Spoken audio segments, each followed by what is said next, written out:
नाजायज़ तौर पर उसकी प्रॉपर्टी से बेदखल किया जाता है, या तो उसके मालिक को या फिर जो ऑक्यूपायर होता है, जो वहाँ पर टेनेंट होता है, जो किराएदार होता है, उसको उसकी प्रॉपर्टी से नाजायज़ तरीके से बेदखल किया जाता है।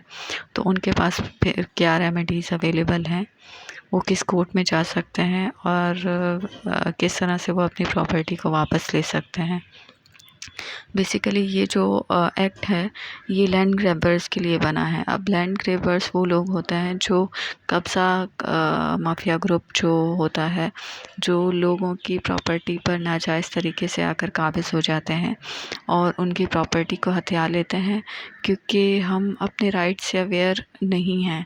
अगर हम चाहें तो उनसे जो है अपना कब्ज़ा वापस ले सकते हैं अपनी प्रॉपर्टी का, लेकिन हम जबकि क्योंकि हम जो है अपने हमें अपने राइट्स का पता नहीं है कि किस तरह से हम उनसे जो है अपनी प्रॉपर्टी वापस ले सकते हैं, इसलिए हम उनकी बातों उनके अंडर दब जाते हैं।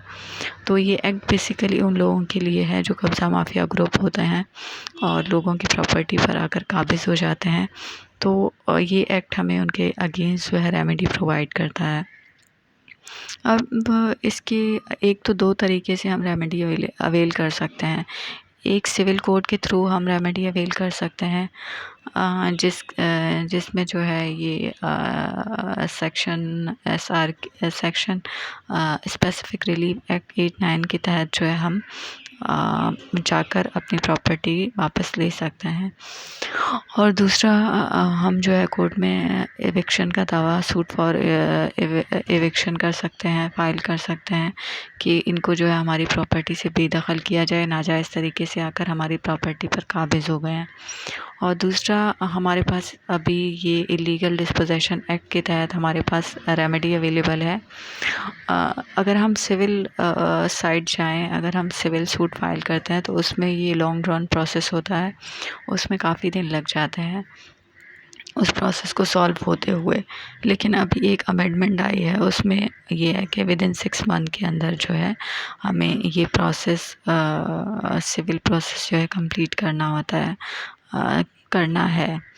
तो उम्मीद करती हूँ कि इस पर इम्प्लीमेंट होगा और हमारे जो सिविल प्रोसेस हैं वो जल्द से जल्द जो है लोगों को रिलीफ प्रोवाइड करेंगे। और बाकी जो हम अगर ये इलीगल डिस्पोजेशन एक्ट के तहत अगर हम जाना चाहें रेमेडी इसमें अवेल करना चाहें तो ये क्रिमिनल प्रोसीजर के तहत होता है। हम क्रिमिनल कोर्ट में जाएंगे, कंप्लेन की सूरत में ये मूव होता है और ये एक काफ़ी जो है एक जिस तरह से कह लें कि एक शॉर्ट प्रोसेस होता है कि बहुत जल्दी आपको जो है रिलीव इसमें ग्रांट किया जाता है। विदिन 60 डेज़ जो है रिलीव ग्रांट कर दिया जाता है आपको। मज़ीद इसके सेक्शंस पढ़ेंगे तो आपको और ज़्यादा क्लियर हो जाएगा। तो आ जाते हैं अभी सेक्शंस के ऊपर, जिसमें सेक्शन 1 बता रहा है। सेक्शन जो 1 है हमारा इलीगल डिस्पोजेशन एक्ट का बता रहा है, सॉरी ये इलीगल डिस्पोजेशन एक्सटेंट के बारे में बता रहा है। एक्सटेंट के बारे में बता रहा है कि इसका एक्सटेंट जो है होल ऑफ पाकिस्तान के ऊपर इसका एक्सटेंट है और ये होल ऑफ पाकिस्तान के ऊपर अप्लाई करता है। और इसको जो नाम दिया गया है वो इलीगल डिस्पोजेशन एक्ट का नाम दिया गया है। अब इसकी कुछ इंपॉर्टेंट डेफिनेशंस हैं, डेफिनेशंस पर को देख लेते हैं। कोड में इसका जो मतलब है, कोड में इसका मतलब है कि कोर्ट ऑफ सेशन। बेसिकली हम जो क्रिमिनल केस फाइल करते हैं, क्रिमिनल केस में जो कॉग्निजेंस होती है उसकी मैजिस्ट्रेट लेते हैं इनिशियल स्टेज पर, लेकिन इलीगल डिस्पोजेशन एक एक्ट की जो कॉग्निजेंस होगी वो सेशन कोर्ट डायरेक्ट अपने पास लेगा। और इसमें जो कोड वर्ड यूज़ हुआ है, कोड क्रिमिनल प्रोसीजर यूज़ हुआ है, इसके अंदर criminal procedure code word use हुआ है, जिसमें हम जो है कंप्लेन आकर फाइल कर सकते हैं सेशन कोर्ट के पास। उस और दूसरा जो वर्ड इसमें यूज़ हुआ है ऑक्यूपायर। अब ऑक्यूपायर कौन होता है? ऑक्यूपायर होता है वो पर्सन जो ऑक्यूपाइज प्रॉपर्टी प्रॉपर्टी के ऊपर। वो ऑनर नहीं है, वो मालिक नहीं है, वो एज अ टेनेंट जो है वहाँ पे रह रहा है, और एज अ टेनेंट वहाँ पे वो जो है पर्सन रह रहा है, ठीक है।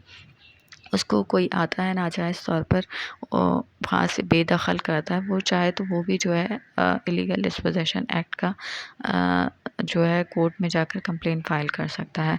और दूसरा इसमें एक और डेफिनेशन है ऑनर। अब ऑनर कौन होता है? ऑनर वो होता है जिसके पास प्रॉपर्टी के डॉक्यूमेंट्स होते हैं, टाइटल डॉक्यूमेंट्स जिनको कहा जाता है, ठीक है, कि जिसके पास राइट होता है उस प्रॉपर्टी को डिस्ट्रॉय करने का, इंजॉय करने का, और उस प्रॉपर्टी को आगे फर्दर ट्रांसफ़र करने का राइट होता है उस पर्सन के पास। उसको हम जो है ऑनर कहते हैं।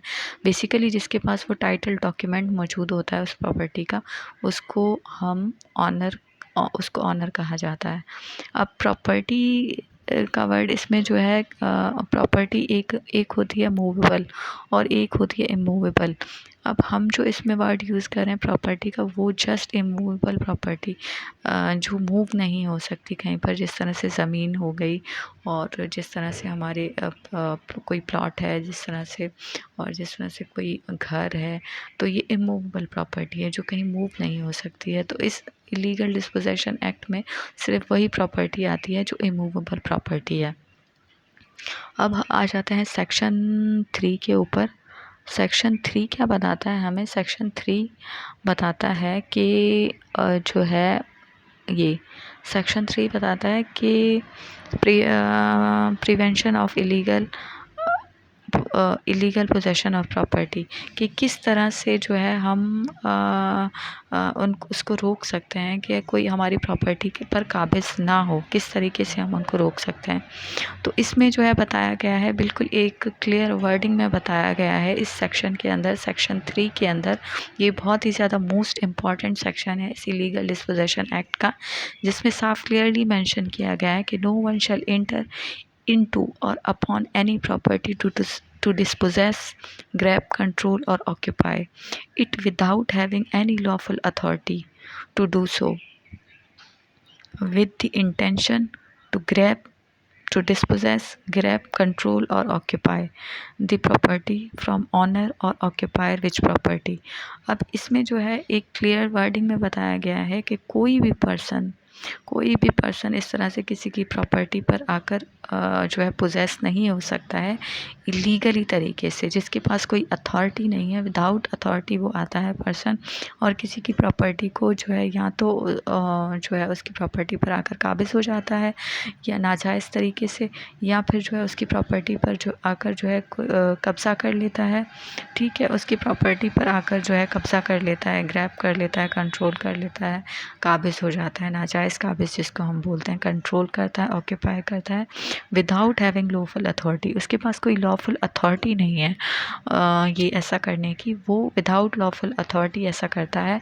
और जो मेन इसके अंदर जो बताया गया है वो है इंटेंशन, कि इसमें इसकी इंटेंशन होना बहुत ज़रूरी है।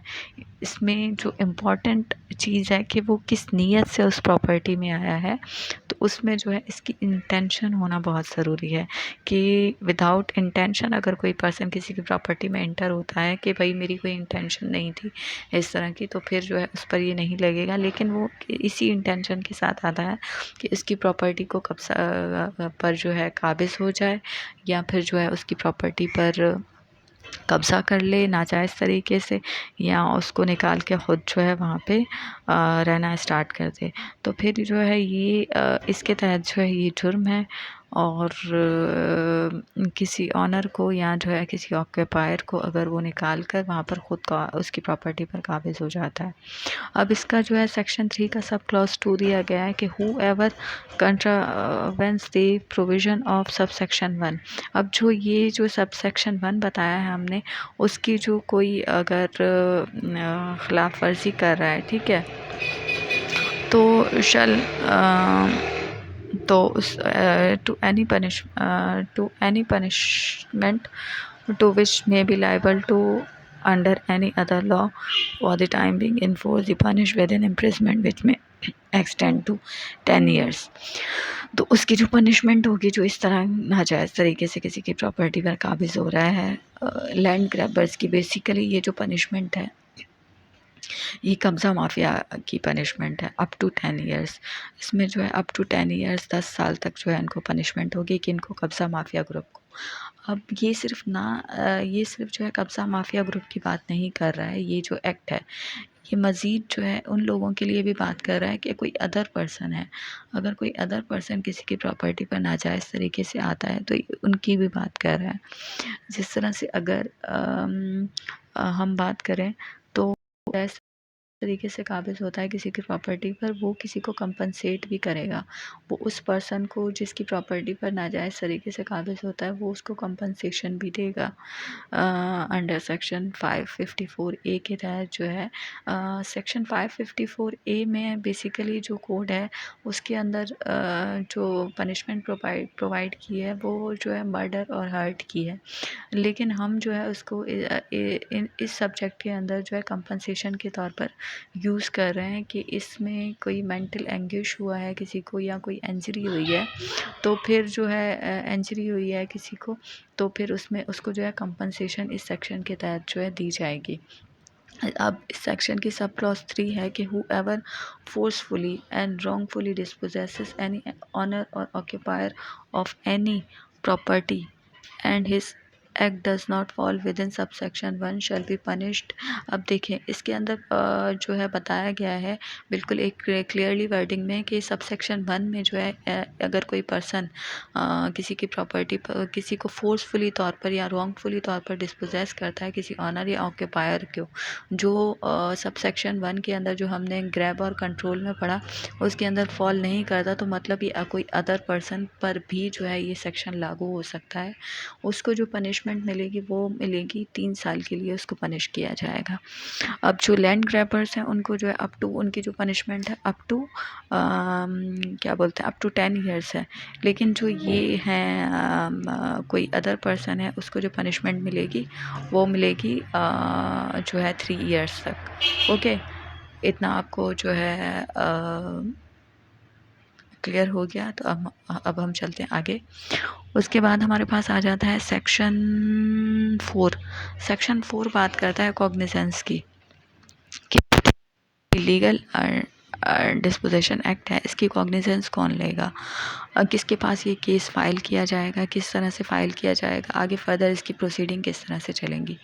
तो इसके अंदर ये बताया है कि इसकी जो कॉग्निजेंस होगी वो कॉग्निजेंस सेशन कोर्ट खुद लेगी, कंप्लेंट के थ्रू जो है कॉग्निजेंस ली जाएगी। इसके अंदर थ्रू कंप्लेंट जो है इसके अंदर कॉग्निजेंस ली जाएगी। ठीक है,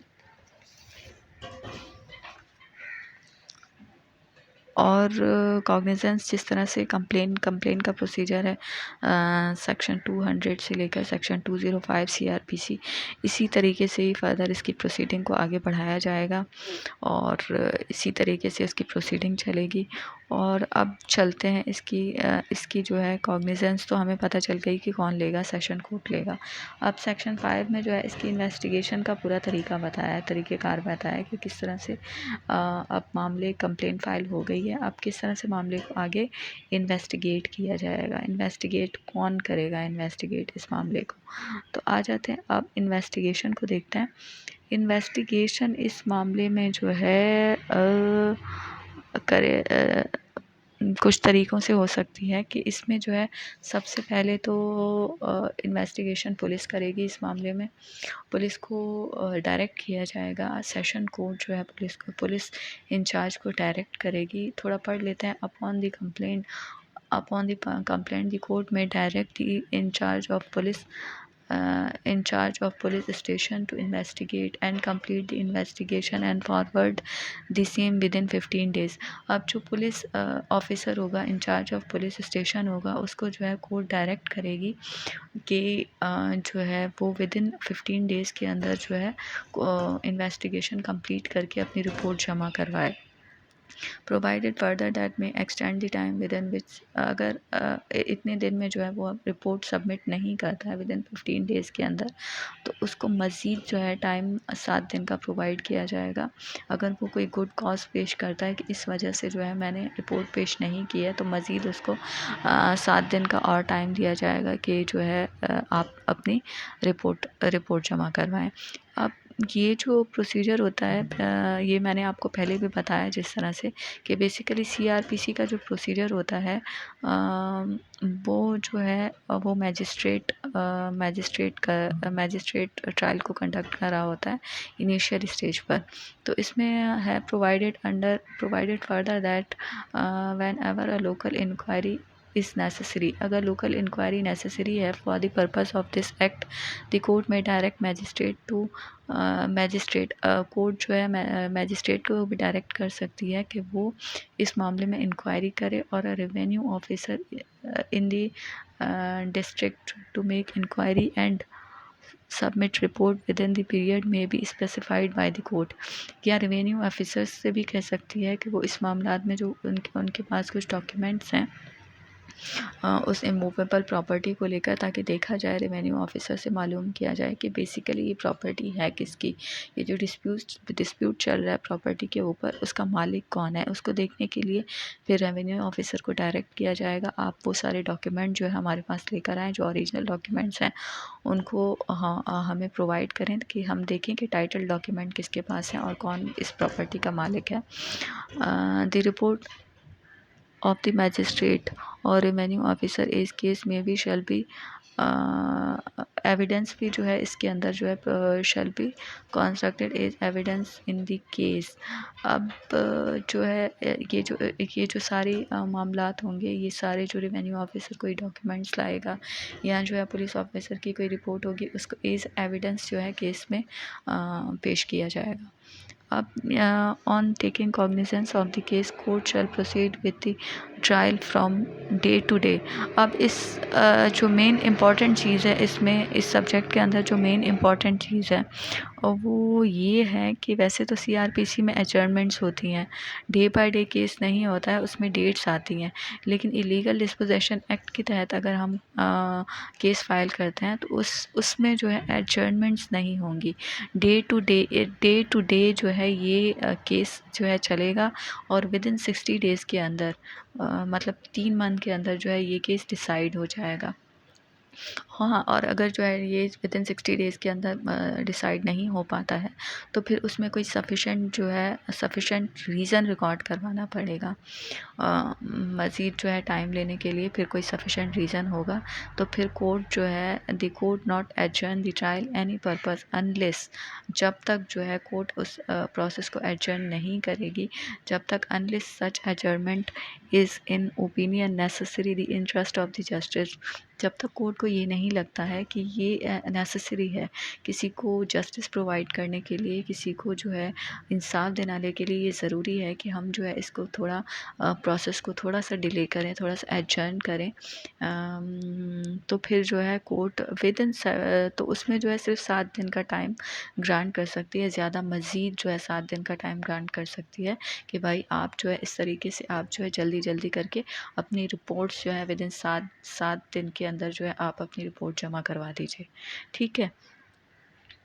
उसके बाद इसमें है कि ये अगर इसमें एक और जो है बात ये है कि अगर इसमें कोई फ़ॉल्स कंप्लेंट फ़ाइल करता है on the conclusion of the trial, if the complaint is found to be false, frivolous और वैक्सीशियस, अगर हमें within trial during trial अगर हमें ये पता चलता है, जज साहब को ये पता चलता है कि जो कंप्लेंट फ़ाइल की है, जो कंप्लेनेंट है वो झूठी कंप्लेंट फ़ाइल की है, फॉल्स है या फ्रिवलेस है, तो ऐसी सूरत में जो है उसको कंपनसेटरी कॉस्ट भी अवॉर्ड की जाती है कि आपने फॉल्स और जो है फ्रिवलेस तौर पर किसी को फंसाया है या किसी पर झूठी कंप्लेंट फ़ाइल की है, तो आपको ऐसा नहीं करना चाहिए था। इसलिए कोर्ट जो है उसको जो है 5 मिलियन तक उस पर कंपनसेशन भी लगा सकती है कि आप जो है अपोजिट पार्टी को जिनके ऊपर आपने फॉल्स क्लेम लगाया है आप उनको जो है इतनी रकम प्रोवाइड किए और करें, उनको कंपनसेट करें।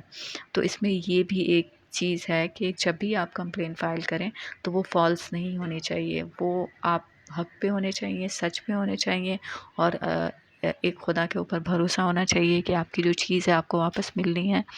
तो फिर अगर आप हक सच पे हैं तो फिर इस एक्ट के अंदर आएँ और इंशाल्लाह आपको इसमें रिलीफ प्रोवाइड होगा। तो इसके अंदर फिर मज़ीद जो बता रहे हैं सेक्शन 6 बता रहा है। इसके अंदर सेक्शन 6 सॉरी, ये इलीगल डिस्पोजेशन एक्ट का सेक्शन 6 है। सेक्शन 6 हमें बता रहा है कि पावर टू अटैच प्रॉपर्टी। अब इन्वेस्टिगेशन भी हो गई, ठीक है। उसके बाद जो है कोर्ट को लगता है कि if the court is satisfied that none of the person are in possession immediately before the commission of the offence. अब कोर्ट को लगता है इन्वेस्टिगेशन होने के बाद कि इसका जो है कोई ऑनर नहीं लग रहा है, हमें दोनों पार्टीज़ में से इसका कोई भी ऑनर नहीं लग रहा है। हमें कोर्ट इस बात से सेटिस्फाई हो गई है कि भाई हमें जिसने कंप्लेन फ़ाइल की है वो भी हमें ऑनर नहीं लग रहा है, और जो आकर काबिज़ हुआ है उस पे वो भी हमें ऑनर नहीं लग रहा है। तो ऐसी सूरत में कोर्ट क्या करेगी कि उस प्रॉपर्टी को अपने पास अटैच कर देगी, ठीक है। जब तक जो है फ़ाइनल डिसीजन नहीं हो जाता कोर्ट का, तब तक जो है वो प्रॉपर्टी कोर्ट के पास रहेगी। उसके बाद फ़ाइनल डिसीजन होने के बाद फिर जिसके हक़ में फ़ैसला होगा उसको प्रॉपर्टी दी जाएगी एज़ अ सेफ़ गार्ड के तौर पर, कि एक हिफाजत के तौर पर जो है कोर्ट अपने पास रखेगी। और जब केस डिसाइड हो जाएगा उसको जो है प्रॉपर्टी वापस जो है दे दी जाएगी जो उसका रियल मालिक होगा। अब सेक्शन 7 के तहत जो है हम इसमें